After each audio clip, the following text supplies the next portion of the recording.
নমস্কার বন্ধুরা, আপনারা দেখছেন আপনাদের প্রিয় ইউটিউব চ্যানেল ফুল ফল গাছ পাগল। আজকে আমাদের ভিডিওর বিষয়বস্তু আপনারা হয়তো বুঝে গেছেন থাম্বনেল দেখে, যে সেটা কোনো গাছের পরিচর্যা নয় বা কোনো নার্সারি ভিজিট নয়। আমরা চলে এসেছি এমন একটি ছাদে, যে ছাদের ফুলগুলি আপনাদেরকে পরে দেখাচ্ছি, সেই ছাদের মালিককে আপনাদের সাথে পরিচয় করাচ্ছি। দেখে অবাক হয়ে যাবেন। আমাদের এলাকায় একটি বাড়িতে এসেছি আমরা, সেখানে চন্দ্রমল্লিকা, ডালিয়া, গাঁদা এবং বিভিন্ন ফুলের সমাহার দেখলে আশা করি চোখ ধাঁধিয়ে যাবে আপনাদের। আমরা দেখানোর চেষ্টা করছি সেই ছাদ বাগানের সম্পূর্ণ ভিডিওটি। চলুন এখন আমরা ছাদের যে মালিক বা এই গাছগুলি যে পরিচর্যা করে এই সুন্দর জায়গা নিয়ে এসেছেন তার সাথে একটু পরিচয় করে নিই।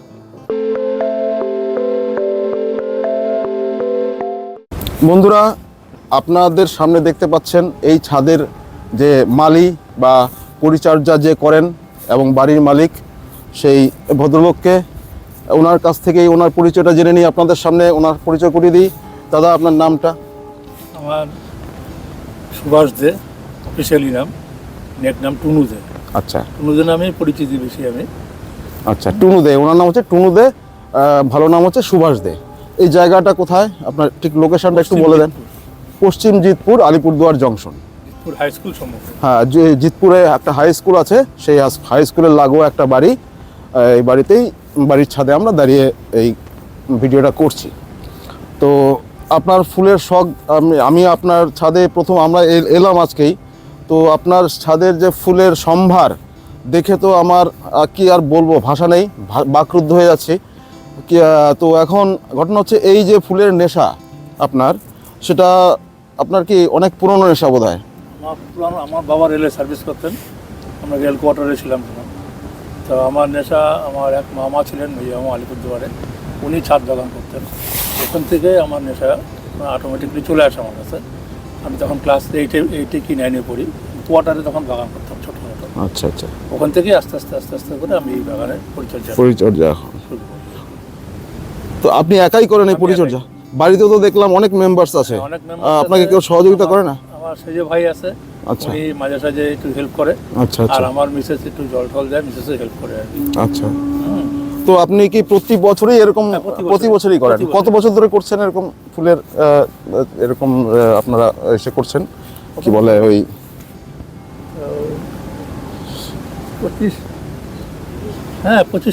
25-30 বছর যাবত? এখন আপনি তো রিটায়ার্ড এমপ্লয়ি।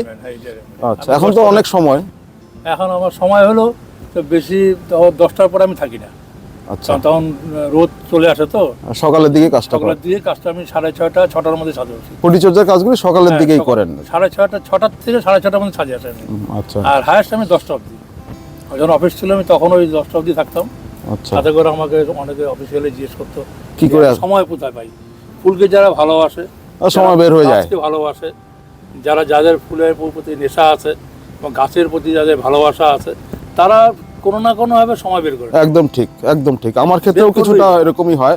আমি তো রাত্রেও কাজ করি অবশ্য, আপনি করেন কিনা জানি না। আমি রাত্রেও, এই যে বিকালে জল দেওয়াটা, আমি অফিস থেকে যে রাত্রি 7টার সময় আসতাম, তখন আমি যে লাইট জ্বালিয়ে দিয়ে তখন আমি গাছের পরিচর্যা করতাম। রাত্রে কাজ করে মজা অন্যরকম।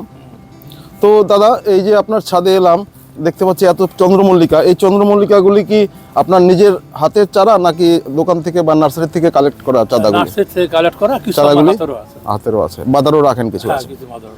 তো এখানে তো প্রায় বোধহয় 50 থেকে 60টা বোধহয় গাছ আছে নাকি? বেশি হবে। বন্ধুরা, এই ছাদে দেখতে পাচ্ছি প্রচুর ভ্যারাইটির চন্দ্রমল্লিকা রয়েছে।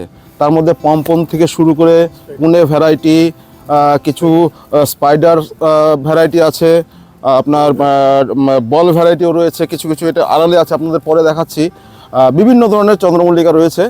তো এই চন্দ্রমল্লিকাগুলি উনি যে এইভাবে এত সুন্দর পরিচর্যা করে এত সুন্দর জায়গায় নিয়েছেন, এত সুন্দরভাবে ফুটিয়েছেন, সেইটা কিভাবে সম্ভব, যে করেছেন ওনার কাছ থেকে আমরা একটু দর্শকদের সাথে একটা শেয়ার করতে যাচ্ছি। দাদা, আপনি যদি একটু এই চন্দ্রমল্লিকাগুলি কেমন করে পরিচর্যা করেন, একদম ছোট চারা থেকে আজকের দিন পর্যন্ত কিভাবে এই জায়গায় নিয়ে আসলেন, সেটাই আমরা একটু দর্শকদের জানাতে যাচ্ছি। এই চারা প্রথমত মাটি তৈরি কাজ শুরু করতে হয়। মাটি তৈরিটা করতে গেলে এর মাটি এই বছরে যে এই সিজনে গাছ চলছে, তো এই সিজনে মাটি তৈরি করলে গাছ হবে না। আচ্ছা এই মাটি তৈরি করতে হবে, যেমন আমি আগামীবার যে সামনের বার যে গাছ তৈরি করব তার মাটি আমাকে মোটামুটি 2 মাস পরে আমাকে রেডি করতে হবে। তৈরি করে আমাকে রেখে দিতে, পিচক করে রেখে দিতে হবে। তার মধ্যে গোবর সার এবং মাটি, হ্যাঁ, কিছু পরিমাণ মিক্সড করে, এবং তাতে কিছু যাতে পোকা না লাগে মাটিতে, তার জন্য কিছু মেডিসিন ইউজ করতে হয়। তো মাটিতে তৈরি করে রেখে দিতে হবে। জুন মাসে ওই মাটি বের হবে আর কি, বের হয়ে মাটি রোদ্দে শুকানো হবে। শুকানোর পরে তারপরে সেই মাটিকে জুলাই মাসে চারা আসবে, পুনে ভ্যারাইটি আসে এবং নানান প্রজাতির চন্দ্রমল্লিকা তখন চলে আসে বাড়িতে, আমি নার্সারি থেকে কালেকশন করি, সেই ভ্যারাইটিগুলি লাগানো হবে। তখন ওই পটিং করতে হয়। পটিং করতে অল্প করে পটিং হবে। পটিংয়ের পরে ওই প্রথমে কি একবারে বড় টবে পটিং করেন না না, ছোট না, টবে না, করেন? ছোট টবে। হ্যাঁ, ছোট টবে পটিং হবে, তারপরে বড় গাছে বড় টবে পটিং হাফ মাটি মাটি আর দিয়ে ওইটাকে বসাতে হবে। তারপরে গাছ যখন একটু বড় হবে পুলিং করতে হয়। পুলিং করা শুরু করলে পরে তখন থেকে মানে পিঞ্চিং, যেটা ডগা ছেঁড়া আর কি, তখন থেকে ওই গোবর খোল জল, আচ্ছা, খোল পচা জল, পাতলা খোল জল দিতে হবে। আচ্ছা, খোল জলটা কতদিন পচিয়ে দেন? 15 দিন পর দিতে হবে তখন। আচ্ছা, আর যখন আর একটু বড় হয়ে যাবে তখন ওর মধ্যে আবার ওই জৈব সার এবং কিছু গোবর সার, কিছু হাড়ের গুঁড়া, হ্যাঁ, এগুলো সব মিক্সড করে দিয়ে আবার গোড়ায় দিয়ে পুরা জাম করে দেন, আবার সেটাকে চাপান সার, চাপান দিয়ে। এছাড়া কোনো রাসায়নিক সার ব্যবহার করেন? এই রাসায়নিক সার কোনো ব্যবহার করেন না, শুধু জৈব সারের উপরই আপনি করেন? কিছু ভিটামিন স্প্রে করা হয়। ভিটামিন, কি ভিটামিন স্প্রে করেন? মিরাকোলন ইউজ করেন? সুপার সোনাটা ইউজ করেন? না, আচ্ছা, মিরাকোলন ইউজ করেন। মিরাকোলনটা খুব কাজের, আমিও ব্যবহার করি মিরাকোলন। যারা একটু ভালো বাগান করেন তারা মিরাকোলন, সুপার সোনাটা, এই দুটো অবশ্যই ব্যবহার করেন। দুটোই পিজিআর এর মতো কাজ বল করে। তৈরির ক্ষেত্রে আলাদা প্রিপারেশন হয়। হ্যাঁ, বলের ব্যাপারটা একটু বলেন যদি। বলের ব্যাপারে বল ভ্যারাইটি ফার্স্ট ওকে প্রথম যখন গাছ বসানো হবে সামান্য পরিমাণ গোবর সারের মধ্যে মাটি বেশি থাকবে, সামান্য পরিমাণ গোবর সার থাকবে। ওকে প্লাস্টিক পটে বসিয়ে ওই চারাটাকে তৈরি করতে হবে। একটু বড় হওয়ার পরে তারপরে টবে হাফেরও কম মাটি দিয়ে, মাটি আর গোবর সারও কম পড়বে, ওকে তখন তৈরি করতে হবে আস্তে আস্তে করে। ওকে কোনো বেশি খাবার দেওয়া যাবে না, কোনো খাবার দেওয়া যাবে না। যখন দেখা যাবে মাথায় বাল্ব চলে আসলো, ছোট বাল্ব চলে আসলো, কুড়ি, তখন ওকে পর্যাপ্ত পরিমাণে খাবার দিতে হবে। খোল জল দাও, সার দাও, হ্যাঁ, এবং যে কোনো জৈব সার দিয়ে ওকে তখন শুরু করতে হবে। তার আগে শুরু করলে মাথা মোটা হয়ে যাবে, ফুল হবে না। হ্যাঁ, এটা শুনেছি আমি, তবে বল ভ্যারাইটি আমার খুব একটা অভিজ্ঞতা নেই, আপনার কাছে জানা গেল, ভবিষ্যতে চেষ্টা করা যাবে। তো যাই হোক, আমরা দাদার কাছ থেকে জানতে পারলাম এই চন্দ্রমল্লিকাগুলি কিভাবে পরিচর্যা উনি করেন। আশা করি দর্শক বন্ধু যারা আছেন আপনারাও যদি উৎসাহিত হন এই গাছগুলি দেখে, আপনারাও ভবিষ্যতে হয়তো এরকম ফুল ফোটাতে পারবেন আপনাদের ছাদ বাগানেও। বন্ধুরা, আমরা ছাদের আরেকটি অংশে চলে এসেছি। এখানে শুধুই বোগেনভেলিয়া, রং বেরঙের বোগেনভেলিয়ার সমাহার। তো দাদার কাছ থেকে আমরা জেনে নেব এই বোগেনভেলিয়াগুলি উনি কিভাবে পরিচর্যা করেন, এত সুন্দর ফুল কিভাবে ফোটান, সেটা যদি আমাদের দর্শকদের একটু শেয়ার করেন বা বলেন, তাহলে দর্শকরা হয়তো কিছুটা উপকৃত হবে। বোগেনভেলিয়া খুব ইজি প্রসিডিং এবং এর পরিশ্রম খুব কম। এর খালি বৃষ্টির জল, হেভি রেনের থেকে কিছুটা সেভ করে রাখতে পারলে ভালো। এবং একে এই সেপ্টেম্বর 3-4 মাস আগে একে ডাল কেটে দিয়ে তারপরে একে কিছু গোবর সার, কিছু পন্ডাস্ট, কিছু শিংকুচি এবং কিছু হলুদের গুঁড়া, হ্যাঁ, এগুলো দিয়ে যদি আর কিছু ডিএপি দিয়ে একে জাম করে দিলে পরে, তাহলে ওটা কি মাসে করতে হবে? এটা এই মাসটা হলো তোমার হচ্ছে বর্ষার পর আর কি। বর্ষার পরে বর্ষার পর পুজোর পর। আচ্ছা, পুজোর পর পরে। আর ছাঁটাই ফাটাই করতে হয়? তখনই ছাঁটাই করে, আগে সারটা দিয়ে ছাঁটাই করতে হয়? না, সার কেটে দিয়ে তারপরে আগে ছাঁটাই করে নিয়ে তারপরে সার দিতে। আর জল কেমন করে দিতে হয়? জল এমনি একে বেশি জল দেওয়া যাবে না, এই জলের পরিমাণটা একটু কম দিতে হয়। আচ্ছা, একদম দেখতে হবে যদি ড্রাই যখন হবে মাটিটা শুকিয়ে গেলে তারপরে জল। তারপরে জল। আচ্ছা, বেশি জল হলে পরে গাছের শিকড় নষ্ট হওয়ার সম্ভাবনা। শিকড় সময় আর পাতাও বোধহয় বেশি হয়ে যায়, পাতা বেশি হবে না, শিকড়টা নষ্ট হবে। শিকড় নষ্ট হয়ে যাওয়ার সম্ভাবনা থাকে। তো ফুল ফোটা যখন সময় হবে পাতা অটোমেটিক কমে যাবে। এখানে প্রায় কত রকম ভ্যারাইটির বোগেনভিলিয়া আছে দাদা? এখানে আপাতত মোটামুটি 15 চার 10-15 রকম আছে বোধহয়। হ্যাঁ, 6-7 রকম আছে। 6-7 রকমের আছে। বেশ সুন্দর লাগছে দূর থেকে, একটা গ্যালারির মতো। চন্দ্রমল্লিকাটাও গ্যালারির মতো লাগছে, এটাও গ্যালারির মতো। বেশ দৃষ্টিনন্দন একটা পরিবেশ। আমরা তো এরপরে অংশে যাচ্ছি, ছাদের আরেকটা অংশে। বন্ধুরা চলুন সেই অংশটা দেখে আসি। বন্ধুরা এখন আপনাদের নিয়ে এলাম ছাদের আরেকটি অংশে। দেখতেই পাচ্ছেন সামনে কি অসাধারণ সব গাঁদা, ইনকা গাঁদা, অনেকে হাইব্রিড গাঁদা বলেন। প্রচুর গাছ, গুণে শেষ করা যাবে না, ফুলও তার থেকেও বেশি। তো এই ফুলগুলি টুনুদা কেমন করে এত সুন্দর ফলান বা ফোটান, সেটাই আমরা জেনে নেওয়ার চেষ্টা করছি টুনুদার কাছ থেকে। টুনুদা, এই যে এত সুন্দর গাঁদা ফুটিয়েছেন, ইনকা গাঁদা বা অনেকে হাইব্রিড গাঁদা বলে, সুন্দর 2 রঙের গাঁদা, একটা হলুদ, কাঁচা হলুদ, আর একটা কমলা রঙের গাঁদা, অপূর্ব লাগছে, অপূর্ব দৃশ্য। তো এই যে গাঁদা আপনি ফুটিয়েছেন, এর রহস্যটা কোথায়? এত সুন্দর ফোটানোর পেছনে রহস্যটা কোথায়? সেপ্টেম্বরের মাঝামাঝি এর গাছে কালেকশন করতে হয়। সেপ্টেম্বরের মাঝামাঝি। তো যখন গাছে ছোট চারা যখন আসে তখন একে প্লাস্টিক পটে একে তখন পটিং করতে ওই হয়। প্লাস্টিক মানে ওই যে প্লাস্টিক পটে। ব্যাগগুলি, যে পলি ব্যাগ যেগুলো। পলি ব্যাগ। আচ্ছা, প্লাস্টিক পলি ব্যাগে একে পটিং করতে হয়। তারপরে একে যখন প্লাস্টিক পলি ব্যাগে পটিং করার পরে যখন একটু বড় হয়ে যায় গাছ, মোটামুটি 3-4 ইঞ্চি। 3-4 ইঞ্চি, তারপরে ওকে হাফ টবে মাটি দিয়ে মাটি গোবর। এই টবগুলি কত সাইজে টবে লাগানো আছে? মোটামুটি 8 ইঞ্চি, 8 ইঞ্চি টব। 8 ইঞ্চি। তো হাফ মাটি, হাফ গোবর সার দিয়ে একে তখন বসানো হয়। বসানোর পরে একে তখন আবার খৈল জল বেশি পছন্দ করে। রাক্ষুসে গাছ, যা দেওয়া যায় তাই খায় নাকি শুনেছি। গাদা অনেকে বলেন খৈল জল আর গোবর সার। হ্যাঁ, মেনলি গোবর সার আর হচ্ছে খৈল জল। হাড় গুঁড়ো বা শিংকুচি এসব অত প্রয়োজন পড়ে না। তবে জৈব সার দিলে একটু ভালো হয়, কিন্তু মেনলি হচ্ছে ওর গোবর সার আর হচ্ছে খোল পচা জল। খোল পচা জল কতদিন বাদে বাদে দিলে ভালো হবে? 7 দিন বাদে বাদে দিলে 7 দিন বাদে বাদে। হ্যাঁ, শুধু খোল পচা, আর এর সাথে আর কিছু না? আর মাঝখানে কুড়িটাকে কেটে দিতে হবে। ও মিডিলে যে প্রথম কুড়িটা হবে সেটা ভেঙে দিতে হবে, তাহলেই অনেক ফুল হবে। তাহলে ফুল বেশি পাওয়া আর ওই ফুলটাকে রাখলে একটাই ফুলই বড় হবে, আর ওগুলি যায়। ওগুলো ছোট হবে ছোট হবে আর কি। হ্যাঁ, এর পরিচর্যা খুবই কম।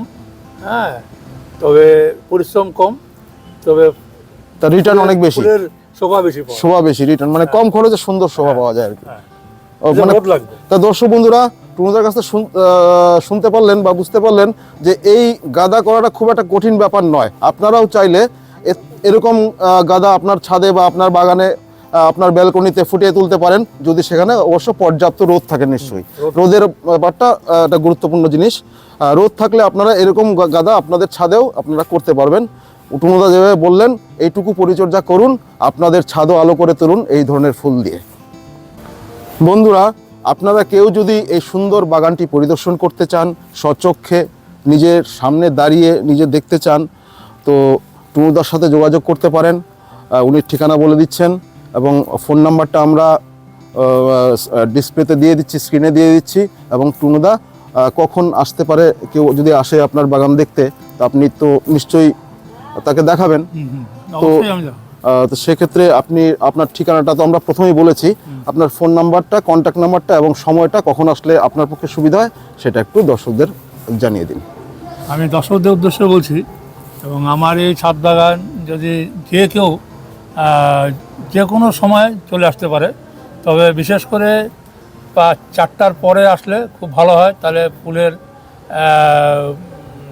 যে মাহাত্ম্য, রাতের বেলায় যে ফুলের তার যে কত অপরূপ দৃশ্য, সৌন্দর্য, পুরোপুরিভাবে তার দৃশ্য বুঝাই উপভোগ করতে পারবে, উপভোগ করা যাবে। হ্যাঁ, উপভোগ করতে পারবে। এবং ফুলের থেকে যে কতখানি অন্তরে যে তার শোভা নেওয়া যায়, আনন্দ নেওয়া যায়, অন্তরের থেকে আনন্দ সে উপভোগ করতে পারবে। এবং আমি আশা করব প্রত্যেকে আসুক এবং আমার এই বাগান দেখুক।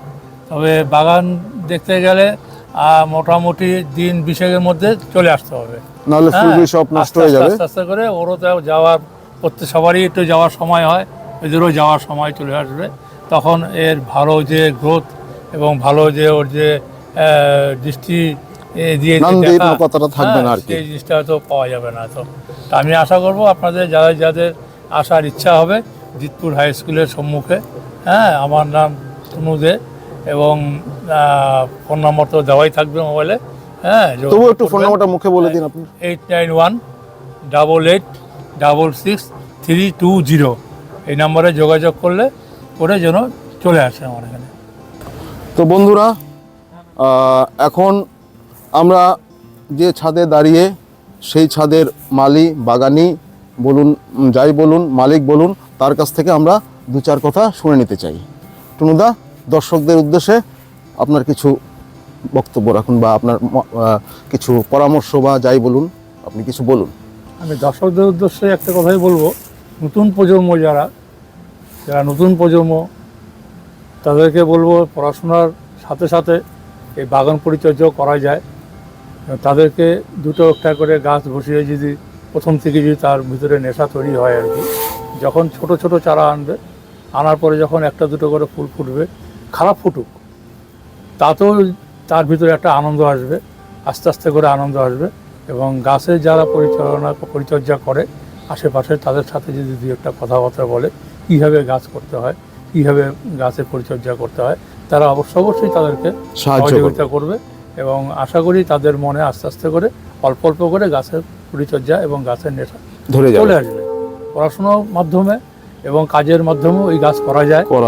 খুব বেশি সময় দিতে হয় না। প্রতিদিন যদি গাছের পেছনে 2 ঘন্টা দিতে পারে তাহলেই যথেষ্ট। আমি বলবো প্রত্যেক প্রজন্মকে, নতুন প্রজন্মকে বলবো যে এই গাছের পরিচর্যা করুক এবং তাদের মন ভালো থাকবে এবং পড়াশোনার প্রতি তাদের আগ্রহ বাড়বে এবং গাছের প্রতিও আগ্রহ বাড়বে। বাজে এদিক ওদিক না ঘুরে কিছু কিছু গাছ লাগিয়ে গাছের পরিচর্যা করুক, এটাই আমি আশা করব। ঠিক। বন্ধুরা, আপনারা টুনুদার মুখে শুনে নিলেন গাছের পরিচর্যা সংক্রান্ত বিষয়গুলি।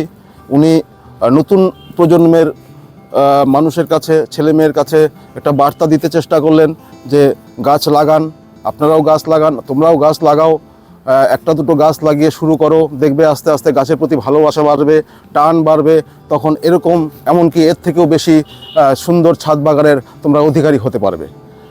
আমরা আশা রাখবো, আমাদের চ্যানেলের তরফ থেকেও আশা রাখবো আজকের যুব সমাজ, আজকের নতুন প্রজন্ম এই গার্ডেনিংয়ের দিকে আসুক, গাছের প্রতি ভালোবাসা বাড়াক, আগ্রহ বাড়াক। এবং এই উদ্দেশ্যেই এই ভিডিওগুলি আমরা আমাদের চ্যানেলের তরফ থেকে সবার সামনে নিয়ে আসার চেষ্টা করি, যাতে এই ধরনের ভিডিওগুলি দেখে সবাই একটু উৎসাহিত হয়।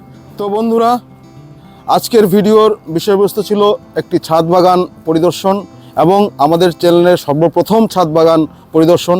আশা করি এই ছাদ বাগানের যে আমরা ভিডিওটি করলাম, আপনাদের সামনে দেখানোর চেষ্টা করলাম, কেমন হয়েছে, কেমন লাগলো কমেন্ট সেকশনে এসে জানাবেন। যদি ভালো লাগে এই ভিডিওটি শেয়ার করবেন, লাইক করবেন এবং এই চ্যানেলে আজকের দিনে যদি আপনি নতুন হয়ে থাকেন চ্যানেলটিকে সাবস্ক্রাইব করে আমাদের পাশে থাকার চেষ্টা করবেন। আর পাশাপাশি আরেকটা কথা বলে রাখছি, এই চ্যানেলে ভিডিওগুলি দেখার পর যদি আপনাদের মনে হয় যে আপনার ছাদ বাগানেও এরকম সুন্দর ফুলের সমাহার রয়েছে, আমাদের ইনবক্সে কন্ট্যাক্ট করুন। আমরা আপনার ছাদ বাগান ভিজিট করার বা পরিদর্শন করার চেষ্টা করব। শুধু আপনি কেন সেই ছাদ বাগানে আনন্দ উপভোগ করবেন, সবাইকে সেটা দেখার সুযোগ করে দিন, এই আশা রাখবো আমাদের চ্যানেলের তরফ থেকে।